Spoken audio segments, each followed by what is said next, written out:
Students expelled or suspended from school in this province have rights of appeal and due process, but they often don't know about it. Now, Black students who disproportionately face such conflicts with schools may have some place to turn. Joining us now to explain, Liban Geber-Mikhael. He is Executive Director of the Taibu Community Health Center, that's in Scarborough. And Nia Singh, Principal Lawyer at Ma'at Legal Services and the co-founder of the Osgood Society Against Institutional Injustice. And we welcome both of you gentlemen at TVO tonight. Thanks for coming in.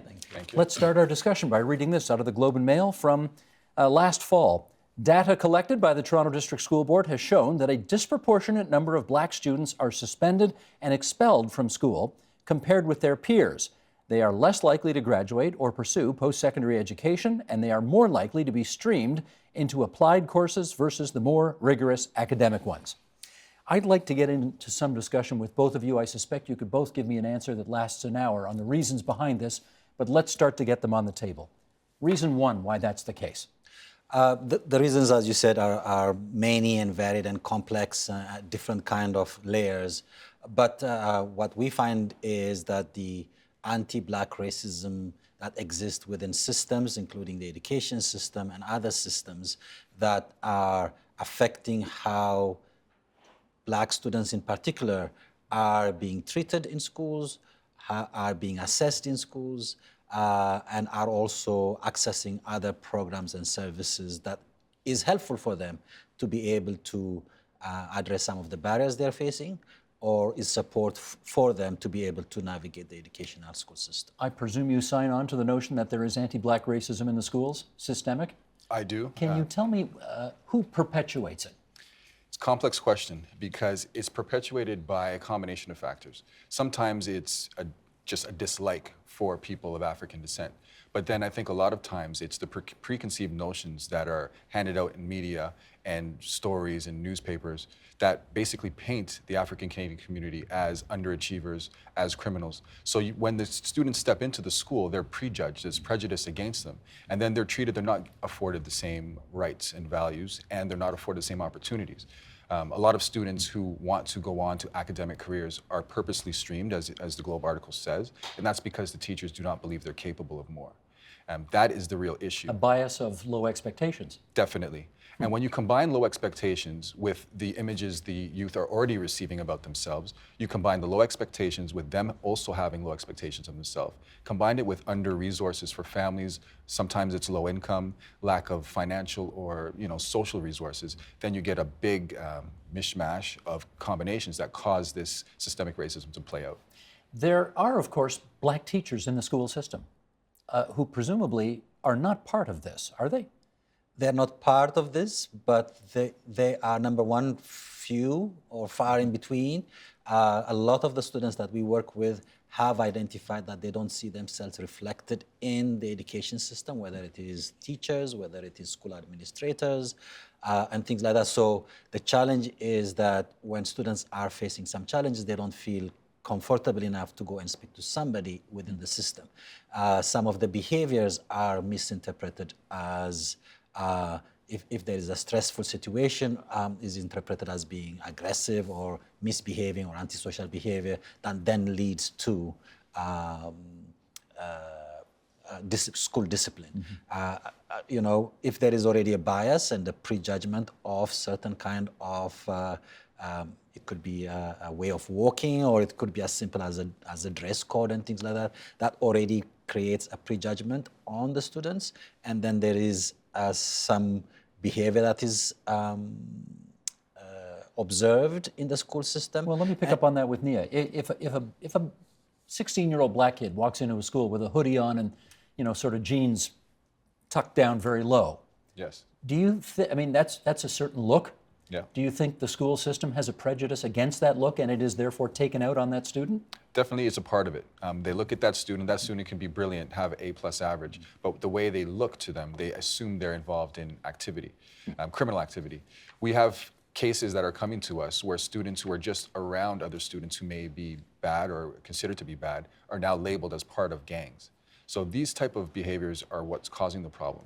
I think appearance has a lot to do with it, but again, I grew up in school and I wore hip-hop clothing and I still do sometimes, but I was a good student. So teachers really have to take the time to understand the students instead of just blanketing them all. Can I follow up on that? Sure. Did you run into, when you wore that kind of clothing at school? Yeah. Couldn't have been that long ago. You look too young to have gone to high school that long ago. Did you run into racism under those circumstances? Fortunately, I didn't, because I had a good rapport with teachers off the get-go. What school were you at? I was at Georges Henry Academy and Don Valley Junior High. In North York? Yes. Okay. Yeah. So I didn't see it then, but I did see a lot of my friends go through it. So a part of it is students understanding how to advocate for themselves. That would reduce the issues we find with suspensions and expulsions. If they understood how to speak up and say, you know, teacher, sir, miss, mister, I didn't mean for it to come across that way. This is not what I'm doing. There may be better communication. And that's what we found. As this program is rolled out, we've intervened prior to suspensions and expulsions and just advocated on behalf of communication. And we've seen a lot of cases go away because of that. Lieben, they say follow the money. So let's do that here. Legal Aid Ontario apparently has given $100,000 to do something about this overrepresentation of black kids among those expelled. Right. What are you putting that money to? So the funding came through a proposal process that we went through. It's two organizations coming together, so Taibu Community Health Center being the lead and Rexdale Community Health Center in the west. So we're trying to cover two geographical areas within the GTA. And there are kind of three components to the program. The first one would be the outreach and going into schools and talking to students and parents, and as Nia was saying earlier on, trying to kind of provide information awareness about negotiation skills or trying to kind of prevent certain things, encouraging and empowering parents so that they know what the school act it looks like, what are their rights and responsibilities when things like this happen. There's also a component where we're doing community education around conflict resolution for both parents and students. And the most critical part is the access to legal services at the right time. We find that a lot of the parents that go through the system do not have direct access to legal services, whether it's advice, whether it's negotiation and mediation with the schools, or representation at hearings and school boards. So three components. We have a very good relationship with MAT Legal Services that they are providing the legal services as well as the kind of wraparound around making sure that the negotiation with the schools is happening. We're trying to bring the school board into our proactively to engage with us, and we have created an advisory committee, representative of clients, parents, students, parents, the TDSB school board representatives. We're trying to get to the Catholic school board as well, so we have some representative where we can identify some of the trends and talk about it at a higher level where there could be some policy changes or administrative changes. Well, let's find out about that. You've told us why you think the school system still has too much systemic racism in it. Let's find out why black kids get tossed. What kinds of, in your experience, what kinds of things are black kids expelled for? Talking back to teachers. You get expelled for that? Yeah, foul language. It starts all the way from just an attitude, all the way up to maybe a fight. Well, fighting I get. Fighting you get, but at the same time, if you're defending yourself, why should the student be expelled? And I'm not justifying fighting or anything, but there are measures. It's progressive discipline that should be engaged. We find with a lot of our cases, students who have no prior interaction with discipline are immediately being expelled due to an incident. In particular, a young lady, 15 years old, was bullied for 8 months, and she finally fought back. And after she fought back, the school sought her expulsion. And we intervened, and we were able to get her back into the school as of yesterday. But the problem is, if she didn't have the legal representation, she wouldn't have got back into that school. Now, why would the school not have investigated that, found out about the mitigating circumstances, and then made a better decision in the first place? That's a good question. That's why I asked it. I can tell you it has to do with some type of publicity around that matter. It became a high-profile issue, and I think the school was trying to protect themselves. We did do the hearing, and we did bring all those relevant factors up. How many times the student and the mother approached the school, met with principals, vice principal, and principal, even met with guidance counselors, and sought a redress. And we found that at no point we felt that they do it correctly. So that was part of the, that was part of our submissions. At the end of the day, we got the result we wanted, but there is some type of protectionism around the administration because you have hearings with trustees. trustees are close to the superintendents and principals. So their impartiality is not there as much. So that's what we're finding. And we're finding a lot of students are getting expelled because it's too much for the teachers to deal with. Sometimes when a student comes in late all the time or is disruptive in class, instead of taking them aside or putting them in a special class that addresses those behaviors, it's a lot easier to say, you know what, you're suspended for 3 days, go home. And even in those cases, we're finding schools are not providing the parents with notice of suspension, which is the first violation of the Education Act. They're just arbitrarily saying, go home because they don't want to deal with it. They really need to step up and address what their students need in order to prevent these suspensions and expulsions from getting out of hand. Presumably, though, there is a series of protocols that teachers or administrators or principals have to follow before a suspension happens. Isn't that the case? It is the case, but it's not followed all the time. But I think the other thing also that is very critical is even after a discipline has taken place, and maybe there may be some valid reasons for that to, it's too punitive, and it doesn't really provide any support for the parent, whether it is information or even how do we then reintegrate this student back into school at a later date. I think that's a big challenge because once a student goes through the experience of being expelled or suspended, their relationship with the school system is impacted. And in most cases, we find that then they are very likely to be dropping out of school at a later date or not engaging or not achieving academically. So I think the other part of what is not being addressed by the school system is once there is an expulsion or suspension, that's it. There's no support to the parents or to the students to see if there is any way coming back to the system to help them reintegrate. There may be attitude issues, there may be behavior issues, but it cannot be like, I was hearing a presentation yesterday. For some of the students, they feel that kind of action is like going through a criminal justice system. Oh, yes. Or one of the students said, I feel like I was in jail because of going through Well, this let me system. follow up on that. Let's take the case you just referenced. It's kind of like a trial, isn't it? Yes. Who's the judge at the trial? Trustees, the trustees for The the school elected board. trustees? Yes. Are they the right people to be hearing these cases? I think they should be part of the decision making, but as I mentioned before, if the trustees have a conflict of interest because they are close with the principals of the schools and the superintendents, then their impartiality is not there. So who should be hearing these cases? It may have to be JPs or judges because they're more informed of the law. And in a recent case, I pointed out that procedure wasn't followed. The notice of suspension wasn't issued, and the suspension that the student was attempted to be suspended under was invalid. It was a suspension for assault, but no assault had taken place as the police investigated and found no assault took place. However, the trustees did not overturn or prevent it from going forward, and that has to do with legal issues. They're more doing it holistically, which is fine, but I think a more refined legal experts probably should be on these panels, at least one that can help mitigate any confusion going forward. We would like to think that this process, having been brought to bear, and kids not unfairly being tossed out of the school system, will result in some students' lives being turned around. Oh, yes. Does that happen? Definitely. I got an email last week from a mother who just said, I want to thank you very much. My son is now up to, he has only 5 credits left to graduate this year. Prior to our involvement, he was missing 15 credits. And the school was trying to expel him into a safe school and trying to delay he would have been delayed from his graduation. Because we intervened, fought very hard, ensured our school support supervisor, Sylvia Argentina, ensured that he had all the wraparound services required. And then now he's on track to graduate this year. Without legal aids funding, without Taibu, and without Ma'at Legal Services doing that, we wouldn't have that success. Again, with the other student who fought back from the bully, again, like I said, she got reintegrated yesterday.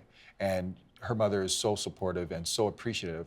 It's very heartwarming, to say the least, when we see the students and the parents see their lives turned around and appreciate what we were doing. We just hope this program can continue, and Legal Aid understands that probably more funding, because there's a lot of lawyers that I speak to who are interested in assisting. So we're expanding as much as we can with the limited budget we have. And you'd bet on these kids going forward? Oh, yes. Yeah. You'd bet on them? Oh, for sure. They're going to have good futures? For sure. You wanted to say? I wanted to just say also that what we're hearing also is, when we're talking about schools expulsions and suspensions, the focus is mostly on the students. The parents go through some very traumatic period of time, and there is no support that is available out there. And it's through this kind of programs that we can also support the parents, that they're able to support their children, and then help them to kind of reintegrate in the process. So I think the component for the parent support is also very critical. I also receive phone calls to say, this is really great. I don't know what I would have done by myself to go through this process. So that is also very critical. We know that this funding is for 1 year, and the aim is that we can develop a proper and evaluation framework and also build evidence to prove that this is an efficient way of addressing these issues that is happening more and more, and trying to kind of make an impact on the kind of disproportionate rate that we see in the statistics. Let me ask you a specific example. For those who live outside of the capital city, there is a neighborhood in the northwest part of Toronto called Rexdale. It is what they call a priority neighborhood. Yeah. You've got a program there at Rexdale Center, right? So this program is implemented both in Rexdale and in the Scarborough region. Okay. How's it doing? It's doing very well. We are, it's fairly new, so we are promoting it, and we're hoping that people will know. The problem is people don't know that this program exists, so we're trying to go to schools and publicizing the program. Is this so the people PLUG program? Yes. What's PLUG stand for? PLUG it has a different kind of connotation for different groups. We know within the youth community, PLUG means that you are connected and you are supported. And so we use that term so that plug means, if the word plug in the youth generation is you're in, right? So this is a connection between the challenges and the barriers that the community faces to resources, information, and capacity that they have in the community. Do the principals in the schools even know about this program?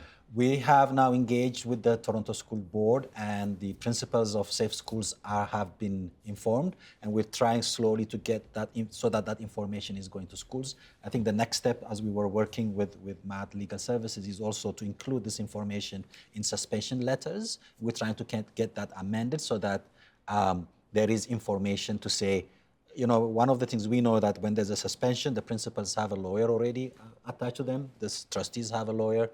The parents and the students do not have a lawyer. So they have a responsibility to say, if you need more information, here are some of the resources you need to go to. So we're trying to get that information out in the suspension letter as well. Neil, let me follow up with this. Would you agree that there are some students, black students, who ought to be suspended and or expelled?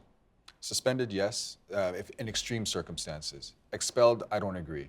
And I'm very cautious of even agreeing to a suspension. I think the school has enough resources to provide the support the students need. They're there to learn, and if something's going on at home that's causing their behavior to be disruptive at school, then the school should provide those supports. If there's something going on in the school that's alienating the child or the child's being targeted, suspension's not the solution, because what it does is puts the kid out of school. They get used to not going to class. They get put in a safe school with other kids with behavioral issues. Violence could occur, or they start getting involved with criminal activity, and then they don't want to go back to school. So once you suspend or expel a student, they are no longer engaged in the education system, and they no longer feel they belong. So alternatives to that are very important. What percentage of black kids who today get suspended, would you say, suspended or expelled, would you say that happens because their home life is awful, they come to school without breakfast, they don't have adequate parental guidance, external factors, that's what I'm looking at? I would say at least 90%. 90%? I would say, definitely. So if you were able to have some kind of impact on these external factors, yes, this problem could go away. Definitely. But then you still have, sorry, Liban, you still have to get to the administration and their preconceived notions of these kids. Because once you resolve all those issues, that prejudice still exists. So until those principals and teachers understand this young African-Canadian kid has as much potential as any other child in the class, only then will we start to see progress, because we're seeing a trend of students as old as 4 years old being suspended from school. 4-year-olds? Yeah. 4-year-olds. And we have that incident in Peel where the young 6-year-old was handcuffed by police officers. Yes. Right, so that's an indication of what's happening in the schools on a broader scale. I heard that there's a new case that was contacted yesterday. It was a 9-year-old student. So we're seeing this in elementary schools as well. I think the underlying issue is the anti-Black racism systems in the education system that needs to be dealt with. There are a lot of programs that can be provided to students and to parents so that we can mitigate this kind of risks. Sometimes the school has resources, sometimes the school does not have resources, but there are resources in the community that the school can work with. Organizations like Taibu or Rexdale or any other organization that already provides services for youth. If there is a good relationship within schools and community, we can offer some of those programs to support the students, to support the parents. We know that the parents, most of the parents who we are working with, have to manage like 2 to 3 jobs to maintain the household. It's not easy, and there's no support for them. So it's very easy to say, oh, the parent is not engaged, but where are the parents and what are they doing? They're doing their best to support their children and providing for their children. And so that kind of a holistic approach is what our approach is, and we're hoping that the school system is slowly coming to work with us, and then we can kind of create a better environment for the parents and the students and the community overall. Good. Nia, I've got about 30 seconds left, and I want to ask this last question. The Toronto school system is amazing in as much as they've got kids from every color in the rainbow in that school system and who speak 130 different languages. It really is quite a remarkable educational experiment. Do you think there is more discrimination against Black kids as compared to Indigenous kids or Asian kids or South Asian kids, or, the list goes on? Definitely against Black kids in Toronto and big metropolitan cities. Across Canada, it's Indigenous. Those two communities are targeted the most. And again, as an African Canadian, you're most visible, and there's a strong personality associated, and there's all these preconceived notions that are associated. So a lack of language, the history of colonialism, the slave trade has all contributed to Black kids not having an identity, not having a common language or a common culture, where other immigrants and other cultures, they still have their language intact and their religion intact. So that's another battle that we're facing, but it feeds the whole disruption to the community. You went to George S. Henry School, eh? Yes, I did. You know who George Henry was? No, I don't. Okay. This hashtag #OnPolyNerd moment brought to you by TVO. Okay. Premier of Ontario in 1930. There you go. Thank you. I want to thank Liban and Nia for joining us here on TVO tonight. Appreciate you sharing your views, and best of luck with your program. Thank you very much. I appreciate the time. The Agenda with Steve Bacon is brought to you by the Chartered Professional Accountants of Ontario, helping businesses stay on the right side of change with strategic thinking, insightful decisions, and business leadership. Are you on the right side of change? Ask an Ontario CPA.